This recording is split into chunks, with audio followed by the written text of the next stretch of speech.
Queridos amigos, queridas amigas, vamos então para mais um ensinamento, né? Que hoje virá através do livro de Humberto Ferreira, que se intitula Vencendo as Imperfeições. O título que caiu aqui, o tema, é sobre mágoa, ressentimento, né? Ressentimento, o câncer, que é uma doença letal, ela tem a sua origem no ressentimento, na mágoa. Vamos ver, então, o que o nosso instrutor nos fala. Ele fala assim: no estágio evolutivo em que se encontram, os espíritos que evoluem na Terra ainda apresentam muitas imperfeições. É verdade. Todos nós que estamos aqui na Terra é porque ainda estamos muito, muito distante da perfeição. Por isso, quando sofrem ofensas, costumam conservar mágoas por bastante tempo. Isso acontece, nós guardamos, ficamos ressentidos por causa do melindre, que tem sua origem no orgulho, e por causa do estágio evolutivo atual em que nós nos encontramos. E é justamente por isso que nós estamos num planeta Terra que é de provas e expiações, justamente para expurgar, expelir, não é? Evangelizar e cristianizar os nossos sentimentos que, lamentavelmente, ainda são animalizados. Ele continua: os menos evoluídos, além da mágoa, alimentam sentimentos mais intensos, principalmente o ódio, o rancor, não conseguem perdoar e passam anos ou mesmo existência inteira cultivando no íntimo. Está vendo? Os ressentimentos. Muitos deles desencarnam nessa condição, cristalizam-nos na mente e no coração, elaboram planos de vingança e os transformam nos seus principais objetivos no plano espiritual. Então, nós somos o que pensamos. Onde quer que estejamos, nós somos sempre o que pensamos. Jesus falou, de sua boca sai o que o seu coração está cheio, né? Mais ou menos assim. Aí, quando a gente chega no plano espiritual, nós vamos levar conosco, né, a nossa personalidade. Não tem como escapar disso. Por isso que Jesus falou, né?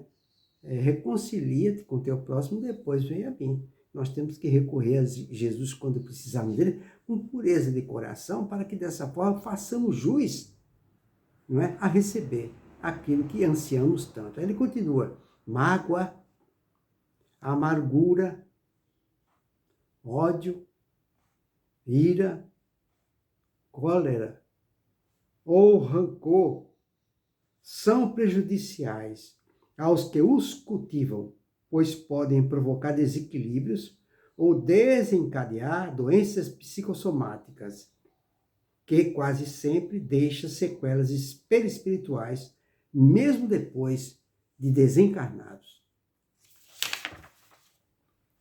O salmista, isso aqui está em Salmo, se você tem a Bíblia, vai lá em Salmo 6,7, capítulo 6 do versículo 7. Salmo, primeiro Salmo, versículo 6, item 6 do versículo 7.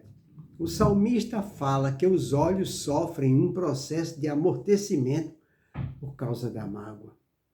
Os olhos sofrem um amortecimento por causa da mágoa, por causa do ressentimento. E o salmista fala: meus olhos de mágoa se acham amortecidos, envelhecem por causa de todos os meus adversários. Está vendo? Olha o que acontece quando a pessoa guarda um ressentimento, por menor que seja.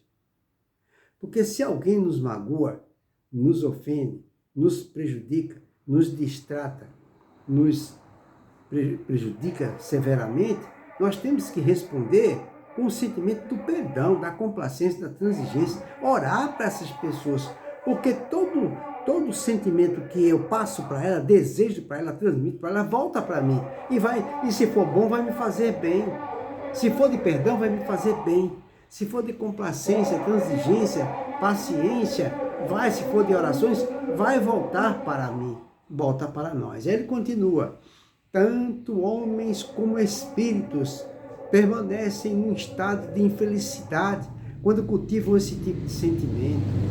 ensina Jesus. Jesus nos diz, se perdoardes aos homens suas ofensas, também o vosso Pai Celestial vos perdoará. Está vendo? E todos nós necessitamos de perdão. Isso está em Mateus, capítulo 6, do versículo 14, né? Aí ele continua, os que nos ofendem, né, são usados pela justiça divina. Olha que coisa interessante para a nossa reflexão. Os que nos ofendem e nos prejudicam, eles são usados pela justiça divina como instrumento para o nosso resgate de débitos passados ou para testar o nosso progresso espiritual. Pessoal, isso aqui requer uma reflexão profunda de nossa parte, porque quando a gente é prejudicado, ofendido, magoado, traído, decepcionado, a gente sempre se coloca como vítima e passa todo o nosso pensamento, toda a nossa angústia, todo o nosso sofrimento, a primeira palavra que vem na nossa cabeça é o de vítima. Eu não fiz nada para a pessoa. Por que a pessoa fez isso comigo? Eu ajudei tanto aquela pessoa, por que ela é ingrata comigo? A gente sempre se coloca no lugar de vítima. E aí surge a seguinte questão, por que Deus permitiu? Eu ajudei tanto aquela pessoa, tanto nunca traí aquela pessoa, sempre ajudei. Sempre estive solícito ou solícita para ajudar. Por que essa pessoa fez isso comigo? Deus testemunha que eu não merecia isso. Então, por que aconteceu isso? A resposta está aí. Vou repetir. Ensina o Mestre Jesus. Se perdoardes aos homens as suas ofensas, também vosso Pai Celeste vos perdoará. Isso aí está na Bíblia. Está lá em segundo Mateus, não é? Está lá em Mateus, capítulo 6, do versículo 14. E ele continua, e aí que vem a reflexão de nossa parte. As pessoas que nos ofendem, elas são usadas, olha só, as pessoas que nos decepcionam, são ingratas e nos ofendem, elas são usadas pela justiça divina. Olha só, pessoal, ela é usada pela justiça divina. Isso significa o quê? Que nós não somos vítimas.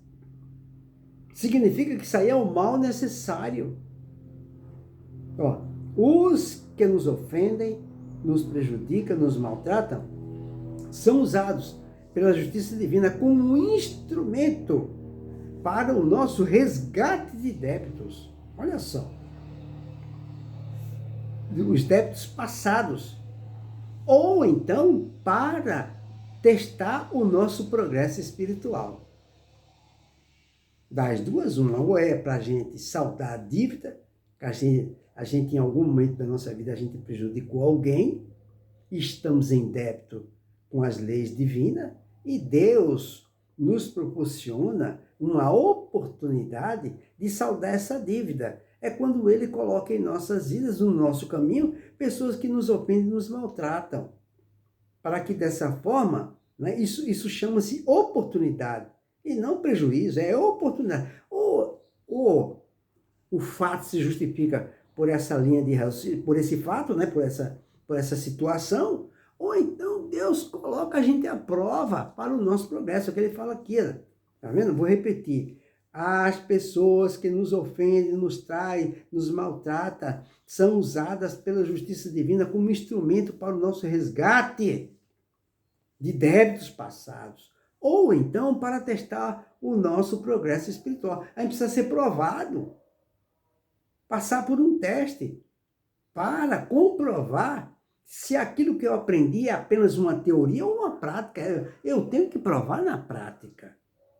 Por isso que Jesus coloca em nossas vidas os relacionamentos difíceis, para que eu coloque em prática toda a teoria aprendida. Aí ele continua, por sua vez, são responsáveis pelos próprios atos, devendo repará-los mais tarde. Está vendo?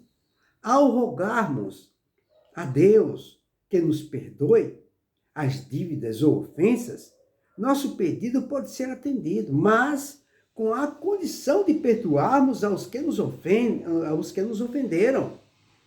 Como é que eu posso chegar até Jesus, pedir que Ele me ajude, ajude alguém da minha família, se Se eu estou em débito com sua lei, se eu guardo ressentimento de alguém que me prejudicou, aí eu não faço jus a receber. Aí ele continua, isso quer dizer que poderemos ser beneficiados por esse ato de misericórdia, mas se demonstrarmos boa vontade para perdoar ao próximo. Emmanuel nos ensina, 2 pontos, quem perdoa, esquecendo o mal e avivando o bem, recebe do Pai Celestial na simpatia e na cooperação do próximo. Vou repetir.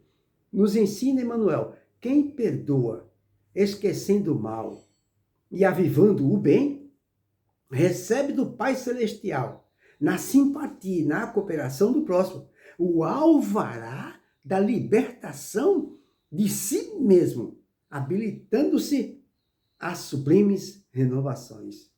Tá vendo só, pessoal? Ninguém consegue nada sem primeiro estar. Olha, eu gostei muito disso aqui, ó. Emmanuel nos ensina, vamos reflexionar isso aí. Quem perdoa, esquecendo o mal e avivando o bem, recebe do Pai Celestial, na simpatia e na cooperação do próximo, o alvará da libertação de si mesmo, habilitando-se a sublimes renovações.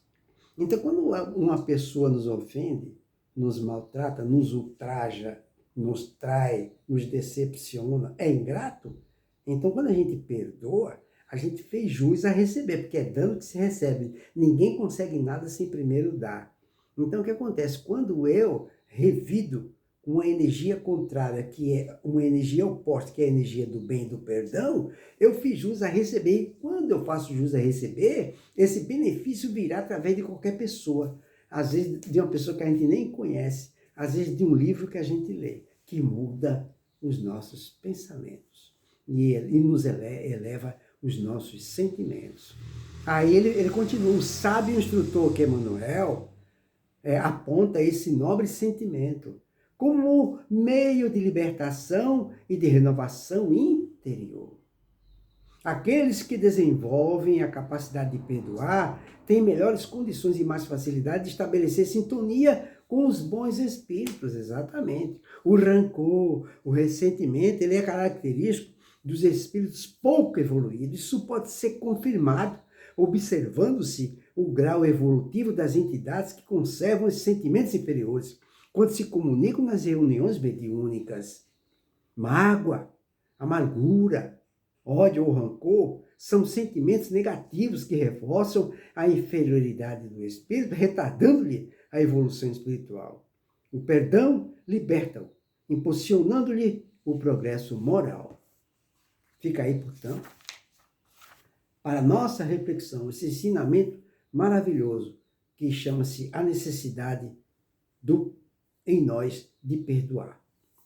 Então, uma boa noite para todos, que Jesus nos abençoe.